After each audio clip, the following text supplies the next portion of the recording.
మారు మనస్సుకు తగిన ఫలములను ఫలించుడి. అబ్రహాము మాకు తండ్రి అని మీలో మీరు చెప్పుకున్న తలంచుచున్నారు. దేవుడి రాళ్ల వలన అబ్రహామునకు పిల్లలను పుట్టింపగలడని మీతో చెప్పుచున్నాను.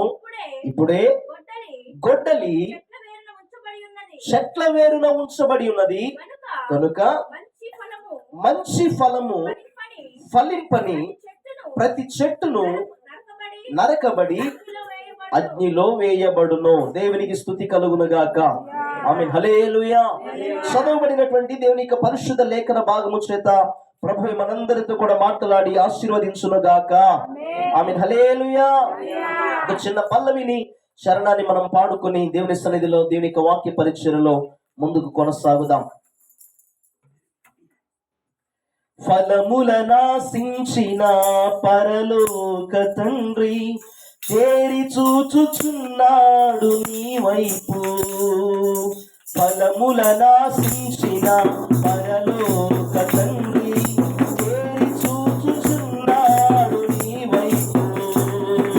ప్రేమతో నిన్ను పెంచిన ప్రియతోటమాలి పరీక్షించుచున్నాడు నీ కాపు. ప్రేమతో నిన్ను పెంచిన ప్రియతోటమాలి పరీక్షించుచున్నాడు నీ కాపు. ఫలించకుండుట నీకు న్యాయమా? యజమాని సహనముతో చెలగాటమా? ఫలించకుండుట నీకు న్యాయమా? యజమాని సహనముతో చెలగాటమా? ఫలములనాశించిన పరలోక తండ్రి తేరి చూచుచున్నాడు నీ వైపు. ఫలములనాశించిన పరలోక తండ్రి తేరి చూచుచున్నాడు నీ వైపు. ఐగుప్తు నుండి పెరికి తెచ్చినాడు, సంగ ద్రాక్ష తోటలో నిన్ను నాటినాడు. ఐగుప్తు నుండి పెరికి తెచ్చినాడు, సంగ ద్రాక్ష తోటలో నిన్ను నాటినాడు. చుట్టూ త్రవ్వి ఎరువేసి నీరు పోసినాడు, చుట్టూ త్రవ్వి ఎరువేసి నీరు పోసినాడు. తన స్వాస్థ్యముగా నిన్ను ప్రత్యేకపరచినాడు, తన స్వాస్థ్యముగా నిన్ను ప్రత్యేకపరచినాడు. ఫలించకుండుట నీకు న్యాయమా? యజమాని సహనముతో చెలగాటమా? ఫలించకుండుట నీకు న్యాయమా? యజమాని సహనముతో చెలగాటమా? ఫలములనాశించిన పరలోక తండ్రి తేరి చూచుచున్నాడు నీ వైపు. ఫలములనాశించిన పరలోక తండ్రి తేరి చూచుచున్నాడు నా వైపు. Praise the Lord. హల్లెలూయా. చదవబడినటువంటి లేఖన భాగముల నుంచి కొన్ని మాటలు ఈ పగటి పూట మనం ధ్యానం చేసుకుందాం. యేసు క్రీస్తు వారి కంటే ముందుగా బాప్తిస్మం ఇచ్చేటువంటి యోహాను అనబడినటువంటి దేవుని యొక్క ఏర్పాటులో ఉన్నటువంటి వ్యక్తి, ఈయన ఏం చేశాడు ఏంటంటే యేసు క్రీస్తు వారి కంటే ముందుగా ఒక 6 నెలల ముందు ఈయన జన్మించినట్లుగా పరిశుద్ధ దేవుని బైబిల్ గ్రంథంలో మనం చూస్తూ ఉన్నాం. అయితే దేవుని బిడ్డలారా, ఈయన ఎందుకు పుట్టాడు అని అంటే యేసు క్రీస్తు వారు మరలా ఈ లోకానికి ఆయన సజీవునిగా రాబోతున్నాడు. వాక్యమైనటువంటి దేవుడు శరీరమును ధరించుకొని లోక పాప పరిహారార్థమై ఆయన పాపముల నుంచి ప్రజలందరినీ కూడా విమోచించడానికి ఆయన లోకరక్షకుడిగా రాబోతున్నాడు అనేటువంటి విషయాన్ని లోకానికి తెలియజేయడానికి ఎలాగొచ్చాడంటే మార్గమును సరళము చేసేటువంటి వ్యక్తిగా వచ్చాడు. ఆయన వచ్చి చెప్పినటువంటి మాట ఏంటంటే, ఇదిగో దేవుని యొక్క రాజ్యము సమీపించి ఉన్నది, పరలోకము మన మధ్యలోనికి రాబోతున్నది కనుక మీరు ఏం చేయాలంటే మారు మనస్సు పొంది బాప్తిస్మము పొందుడి అనేటువంటి ప్రకటన చేస్తూ ఉన్నాడు. ఇలాగూ అరణ్యములో ఉండి కేకలు వేస్తూ ఉంటే, ఆ ప్రాంతంలో ఊరి మధ్యలో కాదండి, అరణ్యము చివరిలో ఎక్కడో గంభీరమైన స్వరముతో ఈ యోహాను గారు దేవుని యొక్క రాజ్యం గురించి ప్రకటన చేస్తున్నాడు. ప్రకటన చేసేటువంటి సందర్భంలో ప్రజలందరూ కూడా, అయ్యో ఇతనెవరో పాపము గురించి చెబుతున్నాడు, ఇతనెవరో నీతిని గురించి చెబుతున్నాడు, ఇతనెవరో దేవుని రాజ్యమును గురించి చెబుతున్నాడు, ఈయన ఈ విషయం ఏంటో తెలుసుకుందామని చాలా మంది అరణ్యంలోనికి వెళ్ళగానే అక్కడ దేవుని యొక్క రాజ్య స్వార్థ ప్రకటించబడుతున్నప్పుడు చాలా మంది క్రీస్తును నమ్మిన వారు, యేసుని సొంత రక్షకుని అంగీకరించినటువంటి వారు ఈ యొక్క యేసు క్రీస్తు వారిని నమ్మి వారు ఏం చేస్తున్నారంటే బాప్తిస్మమును పొందుతున్నారు. దేవునికి స్తోత్రం కలుగును గాక. హల్లెలూయా. ఈ బాప్తిస్మము పొందుతున్నటువంటి జన సమూహము యొద్దకి ఒక గుంపు వచ్చింది. ఏమిటా గుంపు అంటే పరిసయ్యులు, సద్దుకయ్యులు అనేటువంటి గుంపు. వీరిని చూడగానే బాప్తిస్మం ఇచ్చినటువంటి యోహాను గారు ఒక ప్రశ్న వేస్తున్నాడు. సర్ప సంతానమా? ఏ సంతానం? సర్ప సంతానమా, రాబో ఉగ్రతను తప్పించుకొనుటకు మీకు బుద్ధి చెప్పిన వాడు ఎవడు? మారు మనస్సుకు తగిన ఫలమును ఫలించుడి. హల్లెలూయా. ఎందుకు ఈ మాట అన్నాడనంటే, గుంపులో అందరిలాగా కలిసి వస్తున్నారు, మమ్మల్ని గుర్తుపట్టరులే అన్నట్లుగా వస్తూ ఉన్నారు. ఇలాంటి సందర్భంలో యోహాను గారితో దేవుడు మాట్లాడుతున్నారు, వచ్చేటువంటి మనుషులు సర్ప సంతానమై ఉన్నటువంటి వారు. హల్లెలూయా. అంటే పాముకు పుట్టిన వారని అర్థం కాదండి. పాము యొక్క వంకరతనం ఎలా ఉంటుందో, పాము యొక్క విషపు చూపు ఎలా ఉంటుందో, పాము నోట్లో ఆ యొక్క విషపు కూరలు ఎలా ఉంటాయో, ఆ గుంపులో వస్తున్నటువంటి జన సమూహముల యొక్క జీవిత విధానాలు కూడా అలాగ ఉన్నాయని యోహాను గారు చెప్తున్నాడు. దేవుని స్తోత్రం కలుగును గాక. హల్లెలూయా. రాబోయేటువంటి ఉగ్రత నుంచి మీరు తప్పించుకోవడానికి అసలు మీకు బుద్ధి ఎవరు చెప్పారు? బ్రతుకు మార్చుకోకుండా, మనసు మార్చుకోకుండా మీరు వచ్చి బాప్తిస్మము పొందాలంటే ఆ బాప్తిస్మము చెల్లుబాటు కాదు. అందుకే ఆయన ఏమంటాడంటే, మారు మనస్సుకు తగిన ఫలములను మీరు ఫలించాలి. హల్లెలూయా. ఎందుకు ఫలించాలి? ఎందుకు మనకు మారు మనస్సు అవసరం అంటే, దేవుని సంగమా, దేవుని బిడ్డలారా, కింద వాక్యములో మనం చదువుకున్నాం కదా, 10వ వాక్యంలో రాయబడిన మాట, ఇప్పుడే గొడ్డలి చెట్ల వేరున ఉంచబడి ఉన్నది గనుక మంచి ఫలములను ఫలింపని ప్రతి చెట్టును నరకబడి అగ్నిలో వేయబడుద్ది కాబట్టి. హల్లెలూయా. దేవుని యొక్క సంగమా, దేవుని ప్రజలారా, బాప్తిస్మము పొందడానికి వచ్చేటువంటి మనము, క్రీస్తుని అంగీకరించినటువంటి మనము, సంఘములో చేర్చబడుతున్నటువంటి మనము, సంఘములో చేర్చబడి కొన్ని సంవత్సరాల జీవిత విధాన ఆ దేవుని యొక్క పద్ధతిలో వాక్యానుసారంగా నడిపించబడుతున్న మనలో కూడా కొన్ని ఫలాలు ఉన్నాయి. హల్లెలూయా. ఏ ఫలాలు అనంటే మారు మనస్సు లేని ఫలాలు. ఏ ఫలాలు? మారు మనస్సు లేని ఫలాలు, దేవుని భయము లేని ఫలాలు, దేవునికి చిత్తానికి లోబడని ఫలాలు, దేవుని యొక్క వాక్యానుసారంగా నడిపించబడని ఫలాలు. ఏమండి, మందిరంలో స్వచిత్తాన్ని, దేవుని చిత్తాన్ని చేస్తూ ఇంటి దగ్గర స్వచిత్తాన్ని చేసేటువంటి ఫలాలు. సేవకునికి కనబడేటువంటి ఫలాలు వేరు, లోకములో ప్రజల ముందు కనబడేటువంటి ఫలాలు వేరు. హల్లెలూయా. అంటే దేవునికి నచ్చినట్లుగా ఫలములు ఫలించకపోతే, ఆ కాపు నువ్వు సరైన రీతిలో కాయకపోతే, దేవుడు అంటున్నటువంటి మాట, ఇప్పుడే గొడ్డలి చెట్ల వేరున ఉంచబడి ఉన్నది. హల్లెలూయా. చెట్టు వేరు దగ్గర గొడ్డలి ఉంచబడి ఉన్నది అంటే అర్థం ఏంటి చెప్పాలా?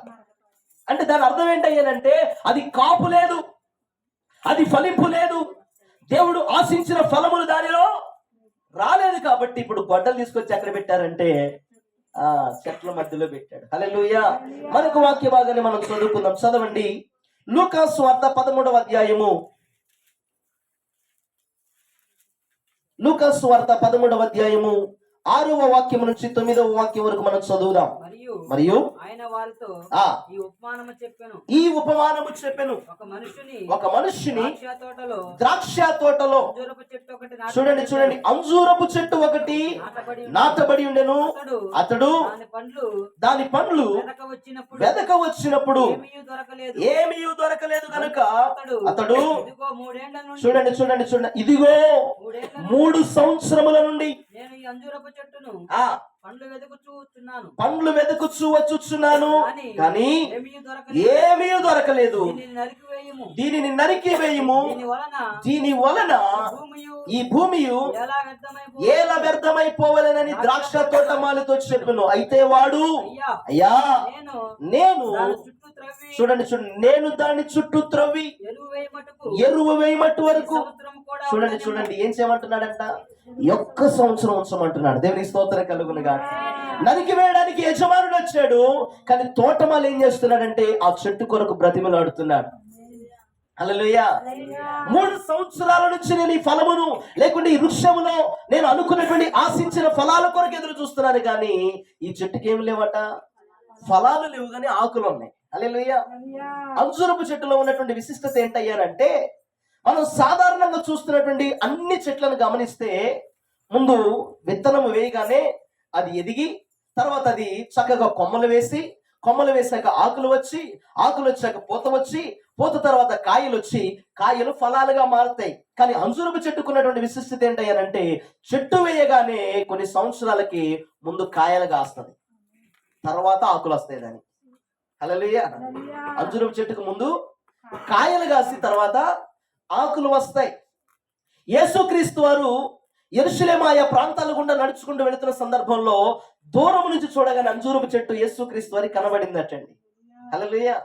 ఆయన దూరం నుంచి చూసి అనుకున్నాడట, ఆహా, ఈ చెట్టు ఇంత పచ్చగా ఉన్నది, ఇంత చక్కగా ఉన్నది, ఏ రోగము లేదే, ఏ తెగులు లేదే, ఎటువంటి భయానకమైనటువంటి పరిస్థితులు దాని యందు నాకు కనబడటం లేదే, ఏ పురుగు కూడా దాని మీద లేదే, ఇదిగో ఇంత చక్కగా చెట్టు ఉందంటే దానికి ఖచ్చితంగా కాయలు చెప్పాలి, కాసే ఉంటాయని చెప్పి యేసుక్రీస్తు వారు దాని దగ్గరకు వెళ్ళి ఏం చేశాడంటే చూశాడట.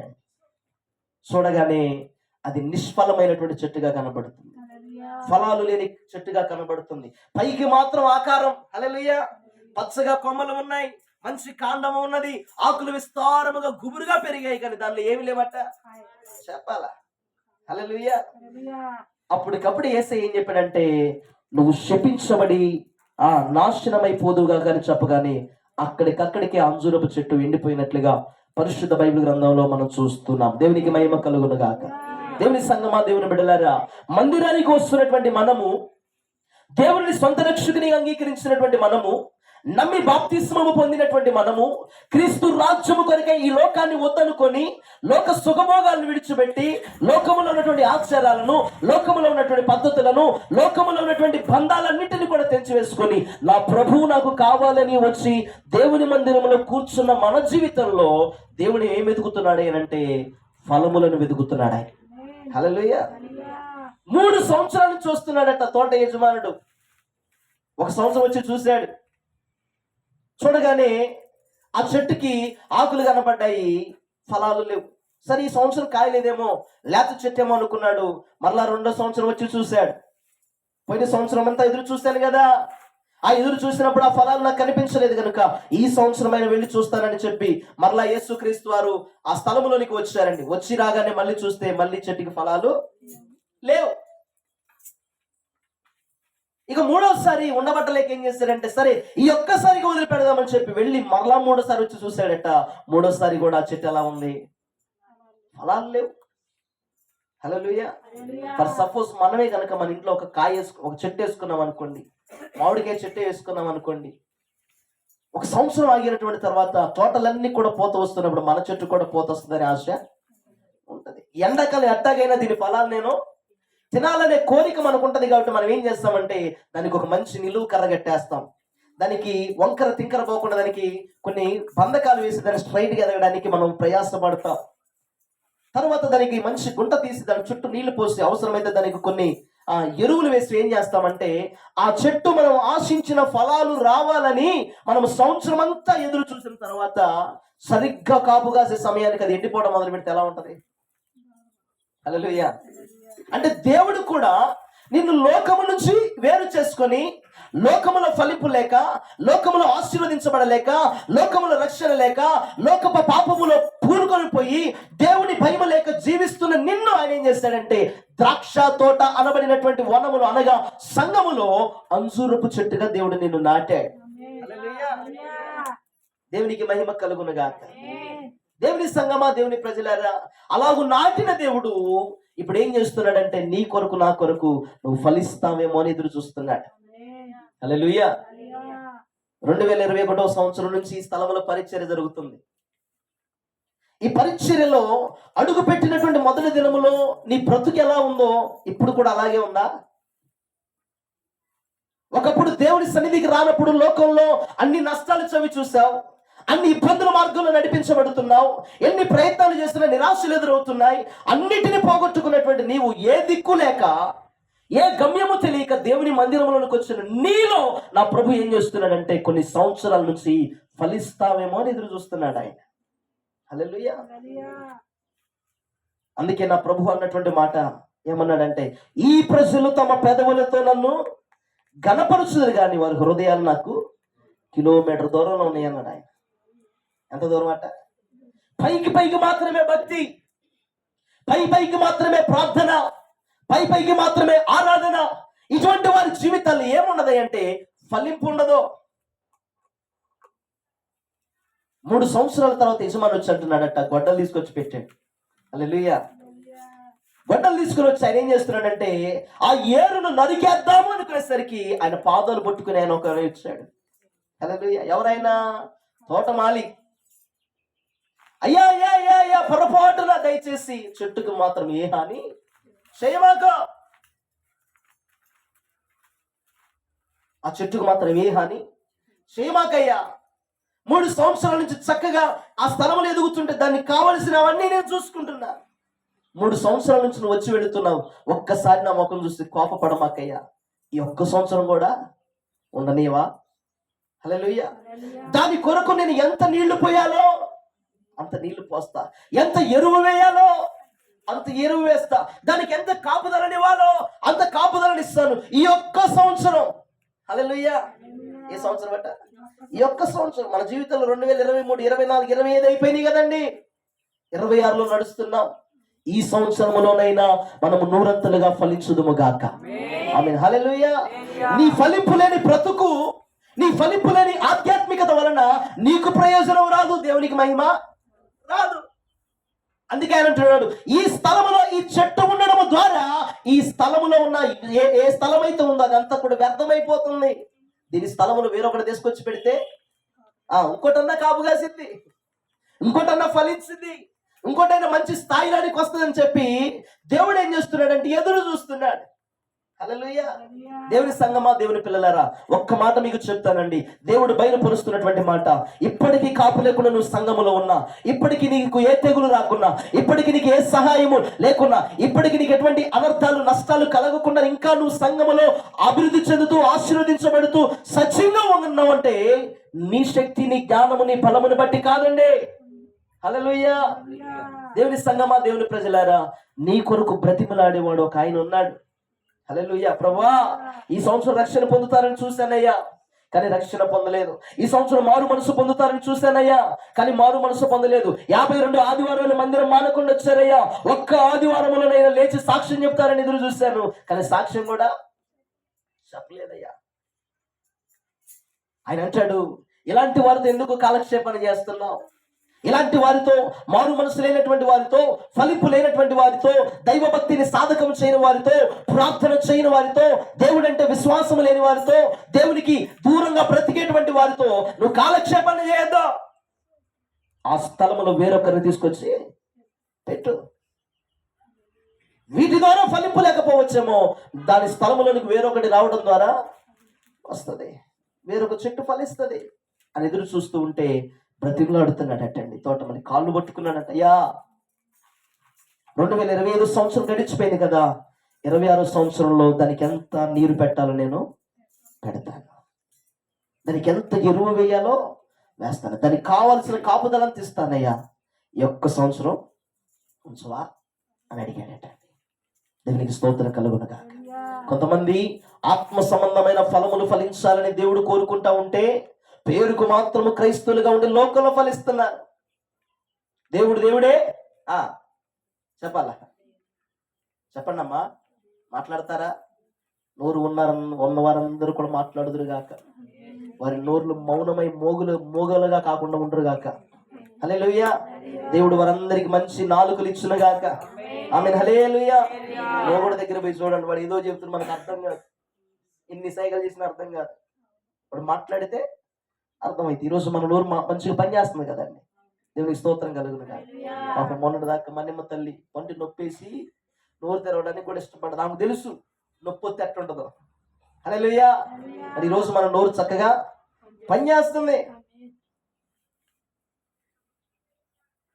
ఈ 2026 సంవత్సరంలో ఎక్కడైతే ఫలించకుండా నీ ఫలింపు ఆగిపోయిందో నిశ్చయముగా దేవుడు ఈ సంవత్సరం లోపల దేవుడు నిన్ను ఫలింపజేయును గాక. ఆమేన్. హల్లెలూయా. దేవుడు ఆశించిన ఫలములు ప్రభువునకు మనం ఇచ్చుదుము గాక. ఆమేన్. హల్లెలూయా. దేవుని సంగమా, దేవుని ప్రజలారా, 3 సంవత్సరాల తర్వాత వచ్చినటువంటి యజమానుడికి నిరాశ మిగిలితే తోటమాలి బతిమలాడుతున్నాడంట, ప్రభా ఈ చెట్టును నరికివేయమాకంటే అర్థం ఏంటండి? ఈ ఆత్మని చంపేమాకయ్యా, ఈ ఆత్మను నరకానికి తీసుకుని వెళ్ళమాకయ్యా, ఈ ఆత్మ లోకముల నుంచి ప్రత్యేకించబడేటువంటి ఆత్మగా నేను సిద్ధపరుస్తానయ్యా, నీ వాక్యము చేత వారిని సరిగ్గా నేను పెంచుతానయ్యా, వారి కొరకు నేను ప్రార్థన చేస్తానయ్యా, అయ్యా వారి కొరకు ఉపవాసం ఉంటానయ్యా, వారి కొరకు కన్నీళ్లు కారుస్తానయ్యా, ఈ 1 సంవత్సరం సమయం ఇవ్వవా? హల్లెలూయా. నీ స్థానంలో వేరొకరు వచ్చి కూర్చుంటున్నారంటే అర్థం ఏంటో తెలుసండి? నీ జీవితంలో దేవుడు ఫలింపు చూశాడు, కానీ ఆ ఫలింపు ఆయనకు రాలా. కాపు కోసం చూశాడు, ఫలాల కోసం చూశాడు. ఏమండి, దేవుడిని దీవించాలంటే కొన్ని దేవుని యొక్క నిబంధనలు, నియమాలు, శాస్త్రాలు, కట్టడలు, ఆజ్ఞలు ఉన్నాయి. వాటి అనుసారముగా నువ్వు నడుస్తావేమని ఎదురు చూశాడు, కానీ నువ్వు మందిరంలోనే అలాగూ కనపడుతున్నావు, బయట దేవుని క్రియలు పనిచేయట్లే. హల్లెలూయా. లోకములో మీరు ఫలించాలని, ఆ ఫలము నిలిచి ఉండాలని, ఆ ఫలము చేత అనేకులు దేవుని ఎందుకు రావాలని దేవుడు ఇంకా నీకు నాకు అవకాశం ఇస్తున్నాడు. లోకములో దేవుడు ఫలించమన్నాడు కదా అని చెప్పి సినిమాల దగ్గర ఫలించే వాళ్ళు ఉన్నారు. దేవుడు లోకములో ఫలించమన్నాడని చెప్పి కదా కొంతమంది ఎలా బ్రతుకుతున్నారంటే ఆదివారం కూడా దేవుని కంటే ఎక్కువైపోయింది. దేవుడు చాలా మందికి ఈరోజు ఆయన ఎలా మారారంటే ఆయన ఆపర్చునిటీగా మారాడు, అవకాశంగా మారాడు. జ్వరం వస్తే మందిరానికి రావడం, జ్వరం పోతే లోకంలో బ్రతకడం, సమస్య రాగానే సావుకుడు గుర్తురావడం, సంఘం గుర్తురావడం, దేవుని మందిరం గుర్తురావడం. ఏమండి, ఎప్పుడైతే దేవుడు మేలు చేశాడు ఇక దేవుడు గుర్తురాకపోవడం. హల్లెలూయా. దేవుడు మనకి ఎప్పుడు ఆపర్చునిటీగా ఉండకూడదు, ఆయన ఎమర్జెన్సీగా మనకు ఉండాలి. హల్లెలూయా. ఎప్పుడు దేవుడు మనకు అవసరమే. నీ అవకాశాన్ని బట్టి నీకు కుదిరినప్పుడు, నీకు వీలున్నప్పుడు, ఈ రోజు ఇంటి దగ్గర పని బాట లేదు కదా, మందిరానికి వెళదాములే అనే ఆలోచన నీకు వస్తుందంటే దేవుని స్థానము నీ హృదయంలో ఎంత ఉందో ఆలోచన చేసుకోవాలి. అలాంటి వారు సంఘంలో ఫలించరు. హల్లెలూయా. అలాంటి వారు దేవుని భక్తిని ఎదగలేరు, అలాంటి వారు దేవుని ఆశీర్వాదాన్ని పొందుకోలేరు, అలాంటి వారు నిత్యరాజ్యాన్ని కూడా స్వతంత్రించుకోలేరండి. దేవుని సముఖములో, దేవుని సన్నిధిలో నువ్వు 100 ఫలించినటువంటి విశ్వాసిగా, ఆత్మీయ బిడ్డగా, ప్రార్థన ఎదిగినటువంటి ప్రార్థన పరునిగా, ప్రార్థన పరురాలిగా, వైరాగ్యముతో కూడినటువంటి ఒక సంఘ బిడ్డగా నువ్వు ఎప్పుడైతే ఫలిస్తావో నిన్ను బట్టి లోకములో ఉన్న ప్రజలు దేవుని మందిరానికి నడిపించబడతారు. హల్లెలూయా. లోకాచారాలే చేస్తున్నారు, లోకంలో ఉన్న పద్ధతులే చేస్తున్నారు. మందిరానికి వచ్చేసరికి దీనంగా, సాత్వికంగా వచ్చేస్తున్నారు. హల్లెలూయా. దేవుడు చూడాలనుకుంటున్నావా? ప్రభు చెప్తున్నటువంటి మాట, పాపము చేయి వారందరూ దేవునికి భయపడతారట. భయం లేకుండా బ్రతుకుతున్నావంటే, దేవుడు చూడట్లేదు నీ ఇష్టానుసారంగా బ్రతుకుతున్నావంటే, నీ స్థానము, నీ హృదయంలో దేవుని స్థానం ఎంత, నీ బ్రతుకులో దేవుని యొక్క ఆధిక్యత ఎంత, దేవునికి నువ్వు ఎంత భయపడుతున్నావు, దేవుని యొక్క వాక్యం నీళ్ళు ఎంత నెరవేర్చబడుతుంది ఆలోచన చేయాలి. ఎప్పుడైతే దేవునికి ప్రాధాన్యతనిస్తే, దేవుని సన్నిధిలో ఆయన భయభక్తుల చేత నువ్వు నడిపించబడతావో, దేవుడు నీ కాపును అధికముగా నా ప్రభువు చెయ్యునుగాక. ఆమేన్. హల్లెలూయా. గడిచిన సంవత్సరంలో ఎక్కువగా ఫలించలేకపోయాం, 1-2 కాయలు. హల్లెలూయా. ఎక్కువ కాయలుంటే చెట్టు అందంగా కనబడుద్దా? 1-2 కాయలుంటే కనబడుద్దా అండి? చెప్పాలా? నీ దగ్గర ఫలాలు చూస్తున్నప్పుడు లోకంలో ఉన్న ప్రజలు నిజమే వీరు మందిరానికి వెళ్ళాక వీరు బ్రతుకులో మార్పు వచ్చింది అనే ఫలం రావాలా? ఫలం అంటే ఏంటో తెలుసండి? సాక్ష్య జీవితం. దేవునికి స్తోత్రం కలుగునగా. ఫలము అంటే ప్రార్థన జీవితం, ఫలము అంటే పరిశుద్ధత, ఫలము అంటే నీతి, ఫలము అంటే యథార్థత, ఫలము అంటే నమ్మకత్వం, ఫలము అంటే పరిచర్య, ఫలము అంటే ఉపవాసం, ఫలము అంటే కన్నీరు, ఫలము అంటే దాతృత్వం, ఫలము అంటే త్యాగం. ఈ ఫలాల చేత నువ్వు నింపబడుతున్నప్పుడు, నీవు నడిపించబడుతున్నటువంటి మార్గంలో, నువ్వు కాపాడుకుంటున్నటువంటి పరిశుద్ధతలో, నువ్వు దేవుని యందు భయభక్తులు కలిగి జీవించుతున్నటువంటి జీవిత విధానంలో నువ్వు ఎప్పుడైతే దేవునికి నచ్చినట్లుగా బ్రతకడం ప్రారంభిస్తావో, నిన్ను బట్టి అనేకులు దేవుని మందిరానికి నడిపించబడి నీ వలె ఫలించేటువంటి వారిగా నువ్వు మార్చడానికి నీ సాక్ష్య జీవితం ఒక అవకాశంగా ప్రజలందరికీ కూడా ఉండాలి అండి. చాలా మందికి ఏంటంటే, ఆ దేవుడు చూడలే మనం పాపం చేస్తామని దేవుడికి తెలియదా, మనం ఈ రకంగా ఈరోజు ఇలాంటి బ్రతుకుతామని దేవునికి తెలియదంటే మరి నీకు తెలుసుగా. హల్లెలూయా. దేవునికి కూడా తెలుసు, నీకు కూడా తెలుసు. నువ్వు అనుకుంటే బ్రతకలేవు, కానీ దేవుడు అంటే చచ్చిపోతావు. దేవునికి స్తోత్రం కలుగునుగా. కాబట్టి దేవుని సంగమా, మనము ఆత్మీయతలో ఫలించాలంటే వచ్చిపోయేవారిగా కాదు, కానీ ఆత్మ సంబంధమైనటువంటి వరముల విషయములో, ఆత్మ సంబంధమైన ఫలముల విషయములో నువ్వు ఎప్పుడైతే ఎదుగుతావో దేవుడు నిన్ను బట్టి సంతోషించేవాడై ఉన్నాడే. హల్లెలూయా. మరొక వాక్యాన్ని మనం చదువుకుందాం. యెషయా గ్రంథం 5వ అధ్యాయము ఒకసారి చదువుదాం. యెషయా గ్రంథం 5వ అధ్యాయం మొదటి నుంచి కొన్ని మాటలు మనం చదువుదాం.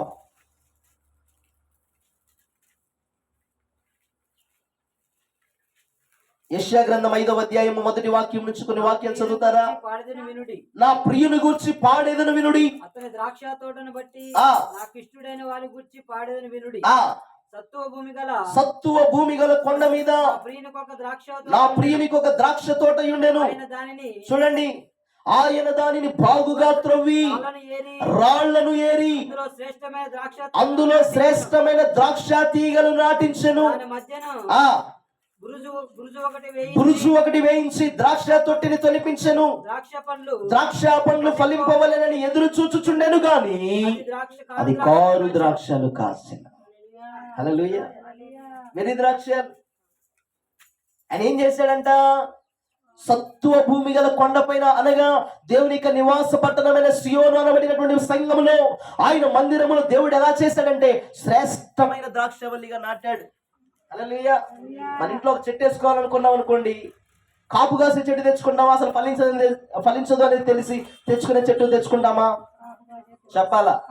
ఈ తీగ మంచిదే, దీనికి పూలు పూస్తే చక్కగా సువాసన వస్తుందని అనేక స్థలాల నుంచి కొన్ని మొక్కలు పట్టకొస్తాం.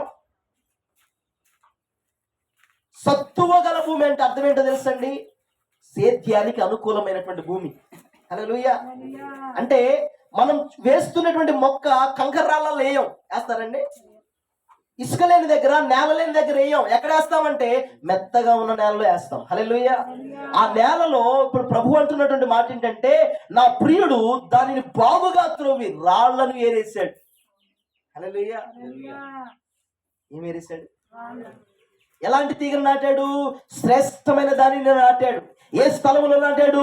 చక్కగా సారాన్ని ఇవ్వగలిగినటువంటి నేలలో నాటాడు. ఏ స్థలంలో నాటాడు?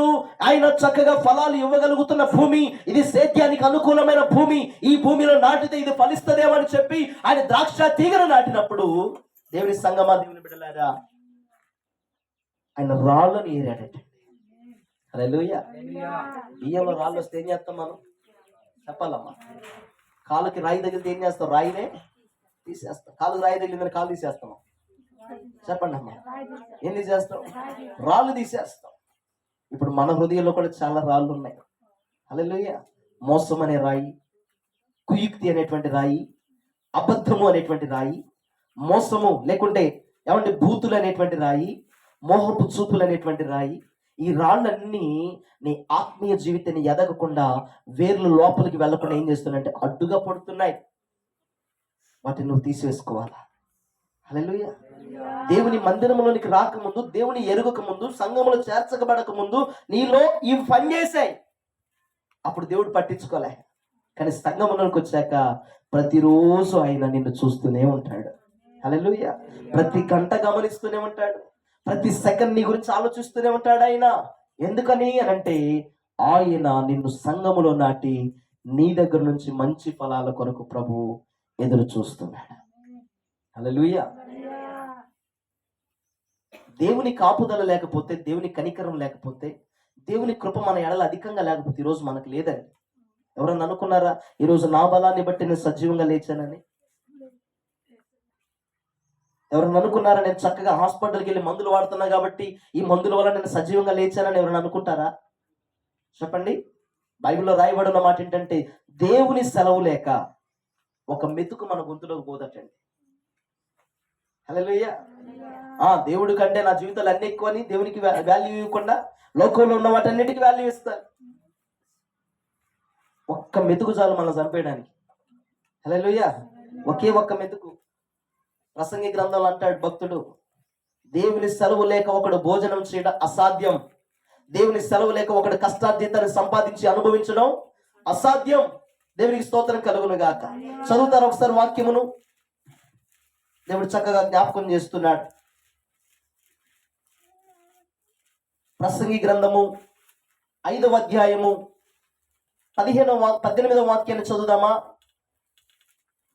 మరియు కోరదగినది గాను చూడ ముచ్చటైనది గాను నాకు కనబడినది ఏదనగా, చూడండి, దేవుడు తనకు నియమించిన ఆయుష్కాల దినములన్నీయు. చూడండి ఆయన కట భక్తునికి ఎలా కనబడుతుందంటే చాలా కోరదగినదిగా చూడ ముచ్చడిగా కనబడుతున్నటువంటి మాట ఏంటంటే దేవుడు తనకు నియమించిన ఆయుష్కాల దినములన్నీయు ఒకడు అన్నపానములు పుచ్చుకొనుచు తన కష్టార్జితము వలన క్షేమముగా బ్రతుకుచుండుటయే ఇదే వానికి భాగ్యం. హల్లెలూయా. చాలా మందికి దేవుడు అవసరం కానీ లోకంలో డబ్బు కావాలి. చాలా మందికి దేవుని భయం అవసరం కానీ సుఖం కావాలి. చాలా మందికి దేవుడు అంటే విలువ లేదు కానీ వారి జీవితంలో ఏ కష్టం రాకూడదంటే రాకుండా ఉంటుందా?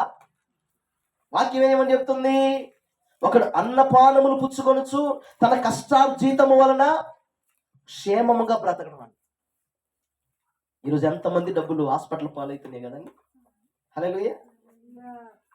సుఖం కావాలనుకుంటే ప్రతి ఒక్కరికి పగులు జనాల్లో ఉన్నప్పుడు బాగానే ఉంటారు కానీ రాత్రిపూట పడుకునేటప్పుడు భయం అవుతుంది. ఏమని? రేపు ఎలాగో ఉంటుందో చెప్పండి, రేపు ఎలాగో జీవితం గడుస్తుందో, రేపు ఎంతమంది నా ఇంటి ముందు నిలబడతారో, రేపు ఎంతమందికి నేను సమాధానం చెప్పాలో అనేటువంటి ఆలోచన నీకు సుఖాన్ని ఇస్తుందా భయాన్ని ఇస్తుందా? చెప్పాలా. అంటే దేవుని కలిగి ఉన్నవాడు ఏ స్థలములోనైనా ఎలా ఉంటాడంటే క్షేమంగానే ఉంటాడు. హల్లెలూయా. దానియేలు చుట్టూ సింహాలు చేరే ఎలా ఉన్నాడు? ఆయన ధైర్యంగా పడుకున్నాడు. దేవునికి మహిమ కలుగును గాక. యోసేపును తన అన్నలు గుంటలోకి నెట్టేశారు, చీకటి అగాధంలోకి నెట్టేశారు, విషపూరితమైన సర్పాల గోతిలో ఉన్నప్పటికీ యోసేపు ఎలా ఉన్నాడో తెలుసా? ధైర్యంగా నిలబడ్డాడండి. హల్లెలూయా. నీ జీవితంలో క్రీస్తు లేకపోతే, దేవునికి నువ్వు ప్రాధాన్యత ఇవ్వకపోతే, దేవునికి భయపడకుండా నీ జీవితాన్ని నువ్వు ఒకవేళ నీ ఇష్టానుసారంగా నడిపించుకుంటూ ఉన్నట్లయితే నీ కష్టార్జితాన్ని నువ్వు అనుభవించలేవు. అనుభవిస్తావా?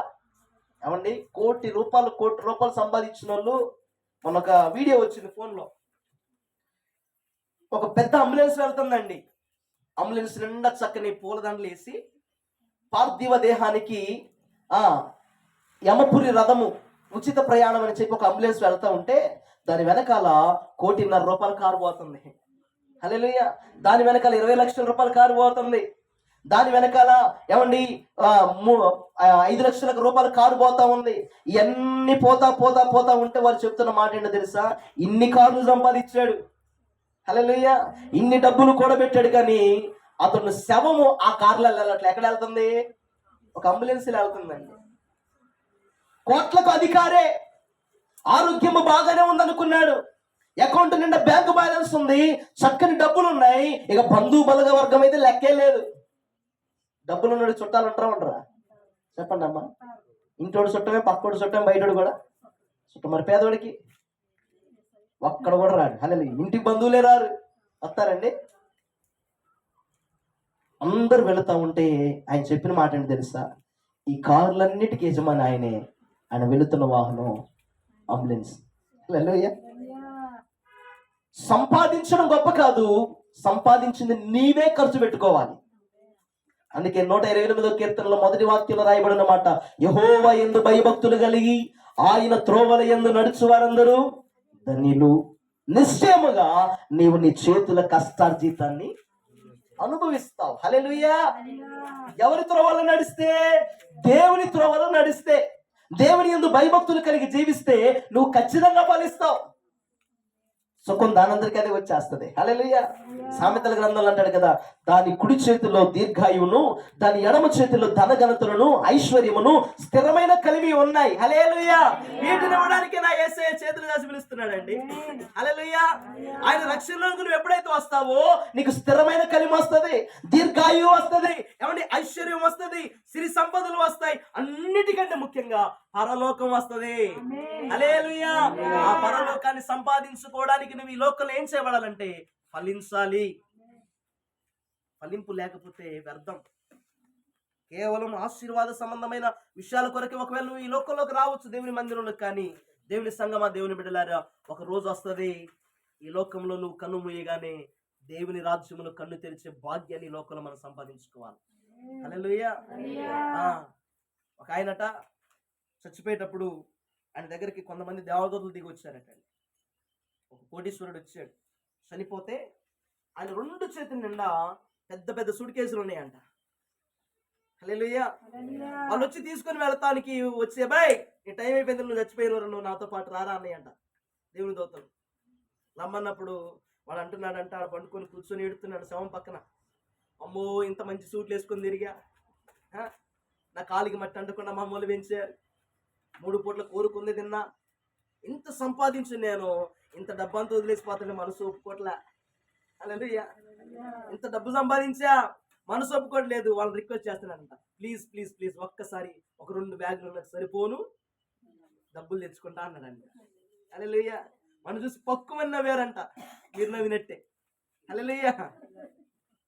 ఈడెంట్రా బాబు, ఇంటి పరలోకం తీసిపోతాను మేము తీడాము, ఇక్కడ ఉన్నటువంటి డబ్బుల కోసం ఆలోచిస్తూ 2 బ్యాగులను తెచ్చుకుంటానని చెప్పేసి ఇది మాట్లాడుతున్నాడంటే పాపం వాడు అమాయకత్వాన్ని చూసి వాళ్ళు ఏం చేశారంటే నవ్వుకొని అన్నారంటే, సరేరా నీకు సాధ్యమైనంత పెట్టుకోరంటే కుక్కి పెడుతున్నాడు కట్టలో. ఎందుకు? పరలోకంలో అవసరం అయితే అని. హల్లెలూయా. ఒరే జిప్పే మాకురా, సరిపోయిద్దిరా అంటే, లేదు ఇంకొక కట్ట పట్టిద్ది అంటున్నాడంట. దేంట్లో? బ్యాగులో మోయలేనంత బరువు అంటాయండి. దేవునికి స్తోత్రం కలుగును కాక. హల్లెలూయా. ఇక సరేలేరా అని చెప్పేసి ఏం చేశారంటే బ్యాగుల నుండి జిప్లు వేసుకుని అతి కష్టం మీద 2 బ్యాగులు పట్టుకొని ఏం చేస్తానంటే ఇక దేవుని దూతలతో ప్రయాణం చేశాడు. గుమ్మ ముందుకు రాగానే ఒక మాట కనపడుతుంది బైబిల్లో, ఇరుకు మార్గంలో ప్రవేశించాలి. హల్లెలూయా. ఇక్కడ బాగానే ప్రయాణం అయ్యాడు కానీ ఆడికి వెళ్ళేసరికి వాడు అక్కడే పడతాడు, డబ్బులు కట్టలు పడవు. హల్లెలూయా. బ్యాగులు పట్టవు. ఏడుస్తున్నాడంట బయట కూర్చొని, అమ్మో అక్కడి నుంచి అనవసరంగా ఇన్ని డబ్బులు తీసుకుని వచ్చారు, నా భార్యకి, నా పిల్లలకి, నా మనోళ్ళకి ఉంచినా బాగుండేది అనుకున్నాడంట. హల్లెలూయా. అంత భయంకరమైన పరిస్థితులు ఆడు కూర్చొని గేటు ముందు కూర్చొని ఎడుతా అన్నాడట. సరేలే, ఏడదాకా వచ్చాక పరలోకం బాగుంటుంటే ఏమైద్దిలే అని అనుకోకుండా, సరే ఈ బ్యాగులు జాగ్రత్తగా ఉంచని ఆడ ఒక దూతగా చెప్పాడంట. హల్లెలూయా. మళ్ళీ నేను బయటకు వస్తా, ఆడ బాగోలేకపోతే బయటకు వస్తా, మళ్ళీ నేను ఈ బ్యాగులు ఆడు ఉంచు అని చెప్పి దేవుని దూతకు చెప్తే, సరే వెళ్ళిరారా నాయన అని చెప్పి గేటు తెరిచిందట. హల్లెలూయా. అడుగు పెట్టడం ఎక్కడ పెట్టాడంటే బంగారపు వీధిలో పెట్టాడట. దేవునికి స్తోత్రం కలుగును గాక. హల్లెలూయా. ఏ వీధి అది? బంగారపు వీధి. చూసి అనుకున్నాడంట, ఇదేంది రోడ్లన్నీ బంగారాలతో వేయబడ్డాయి, నేను డబ్బు కట్టలు తెచ్చుకున్నా, నేను ఈ స్థలంలోనికి రావడానికి ఇంత పిచ్చోలాగా నేను డబ్బులు ఎట్ట తెచ్చుకున్నా అని చెప్పి అక్కడే మోకరించి ఏడుస్తున్నాడంట. ప్రభువా, ఇది ఇవ్వడానికి నన్ను లోకంలో ఉన్న డబ్బులు వదిలిపెట్టవా అన్నాడంట. హల్లెలూయా. లోకములో ఉన్న శరీర సంబంధమైన కోరికలు, లోకములో ఉన్నటువంటి శరీర ఇచ్చను నీలో పనిచేస్తున్నంత కాలము నువ్వు దేవునిలో ఫలించలేవు. దేవుని కృపను పొందుకోవాలంటే ఈ లోకాన్ని నువ్వు విడిచిపెట్టాలి. హల్లెలూయా. లోకములో దేని మీద మన మనస్సు ఉండకూడదు. అందుకే ప్రభు ఏమన్నాడంటే, ఎవడైనను నన్ను వెంబడింపగోరిన ఎడల తన సిలువను ఎత్తుకొని తన్ను తాను ఉపేక్షించుకొని నన్ను వెంబడించాలి. ఎందుకు వెంబడించాలంటే ఆయనను వెంబడించేటప్పుడు ఆయన చెప్పిన మాట ఏంటో తెలుసా అండి? తల్లిదండ్రులనైనను, తోబుట్టువులైనను, అన్నదమ్ములనైనను, ఆస్తులైనను, ఏమండి భూములనైనను, చివరికి భార్య బిడ్డలనైనా. హల్లెలూయా. ఎందుకన్నాడు యేసయ్య? చాలా మంది అంటారు, ఏందయ్య గారు నువ్వు అబద్ధం చెప్తున్న వాక్యం అట్లేదు, చేసుకున్న భర్తను వదిలిపెడతారు ఎవడన్నా అంటారు కదండి. చేసుకున్న భార్యను వదిలిపెడతారండి? చెప్పాలా? మాట్లాడతారు నాతోటి? వదిలిపెట్టాలా? చాలా మంది అనే మాట తెలుసు, ఓ ఈ రకమైన బోధ అయితే, ఈ రకమైన భక్తి అయితే మాకు చర్చే, భర్తను వదిలిపెట్టమని చెప్పే పాస్టర్ గారు ఎవరండి? హల్లెలూయా. పిల్లల్ని వదిలిపెట్టమని చెప్పి పాస్టర్ గారు ఎవరండి అనేటువంటి వారు ఉన్నారు. మరి భర్త చచ్చిపోగానే భార్య కూడా నేను కూడా చచ్చిపోతాను అనిద్దా? చెప్పండి. నానా నువ్వు చచ్చిపోయా నేను కూడా చచ్చిపోతానని వస్తారా? చెప్పండి. దేవుడికి తెలుసు కాబట్టే వీళ్ళందరికంటే ఎక్కువగా నన్నే మీరు ప్రేమించమన్నాడు ఆయన. హల్లెలూయా. ప్రభు చెప్పాడండి, ఆయన నీతో సహవాసాన్ని కోరుకుంటున్నాడు, నీతో గడపడానికి ఆయన ఇష్టపడుతున్నాడు, ఆయన నీతోటే ఉండి మాట్లాడడానికి ఇష్టపడుతున్నాడు, ఆయన నీ ద్వారా సంతోషపడాలని ఇష్టపడుతున్నాడు ఆయన. హల్లెలూయా. అందుకోసం మనం ఈ లోకంలో ఏం చేయాలంటే ఫలించాలి. ఏం చేయాలి? ఫలించాలి. హానోకు 365 సంవత్సరాలు దేవునితో కూడా నడిస్తే 65 సంవత్సరాలు కుటుంబంతో ఉన్నాడండి, 300 సంవత్సరాలు దేవునితో ఉన్నాడు ఆయన. హల్లెలూయా. మరణమును చూడకుండా ఆకాశమునకు దేవునితో పాటు ఎక్కిపోయినటువంటి వ్యక్తి ఎవరంటే హానోకు. హల్లెలూయా. చూడండి ఎంత మంచి కృపను పొందుకున్నాడు ఆయన. ఆయనలో నీతిని, ఆయనలో ప్రార్థనను, ఆయనలో ఉన్నటువంటి నమ్మకత్వాన్ని చూస్తాడు దేవుడు. నాయనా ఈ భూలోకంలో బతకడం కాదురా బాబు, నేను పరలోకం నుంచి నీ కోసం రోజు దిగి రావడం కాదు, నువ్వే నాతో పాటు యుగాలు అక్కడ ఉండాలని చెప్పి హానోకు తీసుకుని వెళ్ళాడు. దేవునికి స్తోత్రం కలుగును గాక. మనకి ఎవరు కావాలి చెప్పాలా? మనం ఎలాగ ఫలించాలి చెప్పాలా? మంచి ఫలాలు ఇవ్వగలిగినటువంటి ద్రాక్ష తీగగా మనము ఫలించాలి. ఎప్పుడైతే నువ్వు ఫలిస్తావో దేవుడు నిన్ను బట్టి ఆనందిస్తాడు ఆయన. హల్లెలూయా. ఇందాక ఒక మాట అడిగాను కదా, ఈరోజు దేవుని మందిరంలో కూర్చున్నామంటే అది మనం అనుకోవటం వల్ల కలిగినటువంటి కార్యం కాదు. బైబిల్ గ్రంథంలో రాయబడినటువంటి మాట ఒక్కసారి చదువుదామా? యెషయా గ్రంథము 5వ అధ్యాయంలోనే, యెషయా గ్రంథము 5వ అధ్యాయము 5వ వాక్యం చదువుతారా? ఆలోచించుడి, నేను చూడండి, నేను నా ద్రాక్ష తోటకు చేయబో కార్యమును మీకు తెలియజెప్పేదను. నేను అది మేసివేయబడినట్లు దాని కంచెను కొట్టివేసేదను, అది త్రొక్కబడినట్లు దాని గోడను పడగొట్టి దాన్ని పాడు చేసేదను. అది శుద్ధి చేయబడదు, పారతో త్రవ్వబడదు, దానిలోని గచ్చపదులు బలురెక్కసి చెట్లను బలిసియుండును, దాని మీద వర్షింపవలదని మేఘములకు ఆజ్ఞ ఇచ్చేదను. హల్లెలూయా. ఏమండి, దేవుని మందిరానికి రాకముందంటే బ్రతుకు వేరేలాగుందంటూ అనుకోవచ్చు, కానీ దేవుని మందిరంలోనికి వచ్చి కూడా సంఘంలో చేర్చబడి కూడా నీ బ్రతుకు అలాగే ఉందంటే ఇక ప్రయోజనం ఏంటి? చెప్తున్నాడు ఆయన, నేను ద్రాక్ష తోటలో చెట్టును నాటాను, సారవంతమైన నేలలో నాటాను, నేను మంచి ఫలాలు ఫలిస్తుందని నాటాను. అయితే ఆ ఫలాలు కాస్త కారు ద్రాక్షాలైన, అంటే చేదు ద్రాక్షాలైన. ఏ ద్రాక్షాలు? నోటికి అసహ్యతను పుట్టించాయి. దేవుని కోపం వచ్చి అంటాడు కదా, ఇక నేను పోయి చేయబోయే సంగతి మీకు చెప్పేస్తా. ఏంటి అని అంటే, నేను దాని కంచెను తీసివేస్తా. హల్లెలూయా. నేను దాని కంచెను తీసివేస్తా, దాని గోడను పడగొడతా. అది ఏం చేస్తుంది అంటే, దానిలో అది గచ్చ పొదలు మొలిపించుకుంటుంది, బలు రెక్క చెట్లు మొలుస్తాయి, ముళ్ళ తుప్పలు మొలుస్తాయి. అది ఏ మాత్రం కూడా పనికిరానిది అయిపోద్ది. హల్లెలూయా. అంటే దేవుని కాపుదల మనకు లేకపోతే, దేవుని క్షేమం మనకు లేకపోతే, దేవుని కృప మన కుటుంబంలో లేకపోతే మనం ఫలించలేము. కాబట్టి మనం ఏం చేయాలి? ప్రతిరోజు ఉదయాన్నే లెగ్గానే చెప్పాలా? ఎన్ని గంటలకు లేచి చేయాలి? 4 గంటలకి. హల్లెలూయా. నువ్వెంత లక్షాధికారమైనా కావచ్చండి, కనీసం ప్రభు సన్నిధిలో ఒక 5 నిమిషాలు మోకరించి దేవునికి స్తుతి చెప్పాలి. ఎంతమంది యాక్సిడెంట్ ద్వారా చనిపోతున్నారండి. ఈరోజు కూడా మనకు చాలా న్యూస్లు వస్తాయి. ఫోన్ డేటా ఆన్ చేస్తే ఎన్ని న్యూస్లు వస్తాయి తెలుసా? కాల్ ఇదిగా అక్కడికి ఎడవబడుద్ది, ఒక్కొక్కరికి తలకి ఎగిరి అవతల పడుద్ది, ఒక్కొక్కరికి ఏమండి ఎముకలు నుజ్జురు చేపి మాంసపు ముద్దలు రోడ్డు నిండా పడిపోతుంటాయి. మనకి దేవుని కాపుదల లేదు. మనం ఫలిస్తున్నావా, ఫలించకుండా ఉంటున్నావా? ఆలోచన చేయాలి. రాబోయేటువంటి ఉగ్రత త్వరగా రాబోతుంది. దేవుని చిత్తములో, ఆయన ప్రణాళికలో బైబిల్ పండితులు, మహాజ్ఞానులు చెప్తున్న మాట ఏంటంటే, ఈ 2026 నుంచి 2030 మధ్యలో రావచ్చు అనేటువంటి అంచనా. ఇదివరకేమో ఊహాగానాలు చేశారు, కానీ ఇప్పుడు చెప్తున్న మాట ఏంటంటే, బైబిల్ ఆధారంగా, దానియేలు గ్రంథం ఆధారంగా 70 వారాల లెక్క ప్రకారంగా దేవుని రాకడ ఈ మధ్య కాలంలో ఉందేమో. అది రాత్రో పగలో, ఉదయమో చీకట్లోని ఎప్పుడో తెలియదు, కానీ ఆయన వచ్చే లోపల నువ్వు రక్షణ పొంది సంఘంలో చేర్చబడాలి. హల్లెలూయా. రక్షణ పొందిన నీవు సంఘంలో ఫలించాలా. ఫలించినటువంటి నీ జీవితాన్ని బట్టి అనేకులు దేవుని మందిరానికి రావాలా. నిన్ను బట్టి నా దేవుడు సంతోషించాలా. హల్లెలూయా. అట్టి జీవితాన్ని దేవుడు మనకందరికి కూడా అనుగ్రహించి ఆయన కృపలో పర సంబంధమైన ఆశీర్వాదాల చేత దేవుడు ఆత్మ ఫలముల చేత మనందరినీ కూడా సియోనులో నుండి ఆశీర్వదించును గాక. దేవుడి కొద్ది మాటలు దీవించి మనందరి వినికిడిలో ఫలింపజేయును గాక. ఆమె తలలు వంచండి, ప్రార్థన చేసుకుందాం. తలలు వంచండి, ప్రార్థన చేసుకుందాం. Praise the Lord. హల్లెలూయా. దేవునికి అసహ్యతను పుట్టించే ద్రాక్షలు కాదండి. లోకములో ఉన్నటువంటి వాటన్నిటిపైన నీ మనసు పెట్టుకుని దేవుని నిర్లక్ష్యం చేస్తున్నావేమో. నేను నిజంగా ఫలిస్తున్నానా? నా ఫలాలు అనేకులకు ఆశీర్వాదకరంగా ఉన్నాయా లేవా? నేను నా దేవునిలో నిజంగానే ఫలిస్తున్నానా, లేకుంటే పైకి మాత్రమే చెబుతున్నానా? ఆలోచించేయండి. దేవుని సముఖంలో, దేవుని సన్నిధిలో, అయ్యా నాలో ఫలాలు లేవేమో ప్రభువా, ఈ సంవత్సరమైనా నేను ఫలించాలి. ప్రార్థనలో ఫలిస్తానయ్యా, దేవుని ప్రేమలో ఫలిస్తానయ్యా, సిలువ నీడలో ఫలిస్తానయ్యా. చెప్తారా యేసయ్యతోటి? నువ్వు ఎలా ఉన్నావో నీకే తెలుసండి. నీ ప్రార్థన జీవితం ఎలా ఉంది? నీ ఆత్మీయ జీవితం ఎలా ఉంది?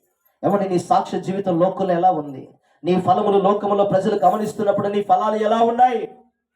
ఆలోచించాయి. ఇప్పుడే గొడ్డలి చెట్టు వేరున ఉంచబడినది. ఫలించని ప్రతి చెట్టు నరకబడి అగ్నిలో వేయబడినని దేవుని యొక్క వాక్యం తెలియపరుస్తుంది. నీ ఆత్మీయ జీవితం ఎలా ఉందో, నీ ప్రార్థన జీవితం ఎలా ఉందో, నీ భక్తి జీవితం ఎలా ఉందో, లోకంలో ఒకలాగా, దేవుని మందిరంలో ఒకలాగా, సావుకుని ముందు ఒకలాగా, సావుకుడు లేనప్పుడు ఒకలాగా, సంఘ బిడ్డలు నీతో ఉన్నప్పుడు ఒకలాగా, సంఘ బిడ్డలు నీతో లేనప్పుడు ఒకలాగా. ఎవరు చూడట్లేదు అనుకుంటున్నావా? దేవుడు చెప్తున్నటువంటి మాట, ఆయనలో నువ్వు ఫలించాలి. నీ గురించి ఆలోచిస్తున్నాడు ఆయన. నీలో మంచి ద్రాక్షలు కనబడతాయేమని ఆయన ఎదురు చూస్తున్నాడు. దేవునికి అప్పగించుకో. ప్రభువా, ఇప్పటి వరకు నా ఆత్మీయ జీవితంలో ఫలింపు లేక మూడుబారిన జీవితంలో ఉన్నానయ్యా. ఇక నుంచి ఈ సంవత్సరం నేను ఫలించాలి ప్రభువా. ఈ సంవత్సరం నేను ఎక్కువగా ఫలిస్తానయ్యా.